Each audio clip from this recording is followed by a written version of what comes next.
We're here again with Patrick Bartlett, and we're talking about our 2009 Sweet Sophie. And Sweet Sophie is a 60-40 blend of our tank-aged Chardonnay and Muscat. And you know, Patrick, I didn't think I was going to like this wine when we first decided to start making it, when we were looking at blends and that sort of thing. But it has really become one of my summertime favorites. It's got a nice off-dry, crisp taste. What do you taste and what are the aromas that you're getting off of Sweet Sophie? Well, you know, I think that, first of all, what's so fun about this wine is that it's a Chardonnay blend that's brought in a fruity component, which is very unusual. So this makes this a very unique wine. Again, a great wine for the collective, but because it's different.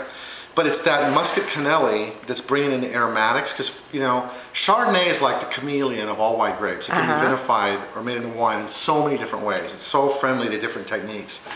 So adding the Muscat Canelli has brought this like beautiful, you know, like when you smell it, you get that floral. That's I was, again, first impressions. Right. I get that white blossom, you know, you could equate it to jasmine or honeysuckle or orange blossom or star jasmine or any number of those summer blossoms we're also familiar with.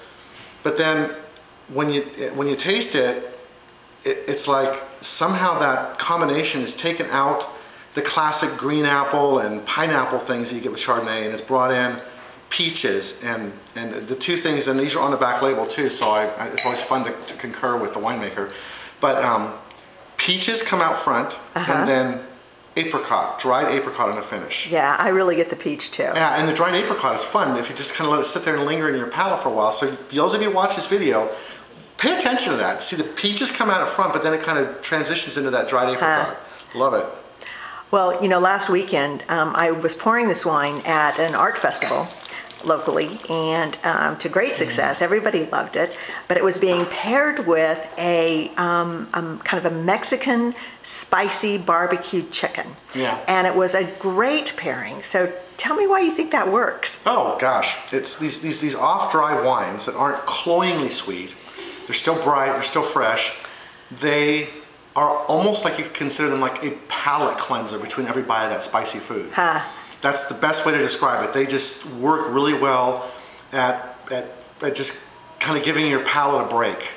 So the fruit, the slight sweetness, the acid, it's kind of going in there, and it's just like really stripping out the heat and jump starting your palate for the next bite. So it's a really fun experience. That's why these wines always work well with these spicy foods, like Asian foods. Like, think about this with green curry and coconut milk, one of those Thai, or like jasmine rice. Love Thai food. Like a chicken green curry with coconut milk. Oh my gosh. Good. Hey, before we end this session, I have one question for you.